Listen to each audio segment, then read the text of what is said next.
మంచి మనసుతో వాడితే మేము గమ్యానికి చేరుతుంది. ఇప్పుడు ఏం చేద్దాంరా? జీవితం ఒక మొదటి ఏమైపోతుంటారా? మేము గమ్యానికి కాదని రాసకపోతే మేము పాటికి చేరుతుంది. మంచి హర్రర్ ఫీలింగ్ వస్తుంది. అంటే హాలీవుడ్ మూవీస్ ఉంటాయి కదా, కాంజూరింగ్ ఇలాంటి సిరీస్ చూసినప్పుడు ఎలా అయితే ఫీల్ కలుగుతుందో సేమ్ ఇది చూసినా కూడా అదే ఫీల్ కలిగింది. కొత్త రీఫ్రెష్మెంట్ అనిపించింది. ఆల్రెడీ ఉన్న కంటెంట్ కాకుండా కొత్తగా చూసినట్టు అనిపించింది. So for me it is good. Horror elements కొత్తగా అనిపించింది. Way of explanation, way of design కొత్తగా అనిపించింది. హ్యూజ్ సక్సెస్ కొట్టాలని మనస్ఫూర్తి కోరుకుంటున్నాను. ఓకే సార్, ఇంకొక మీ ఫ్రెండ్స్లో ఎవరైనా ఉన్నారా బకాసర్ లాగా చిన్నవాడు? శివ అని ఒకడు బకాసులా తింటాడు.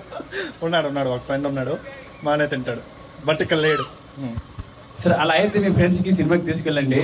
ఓకే, తప్పకుండా.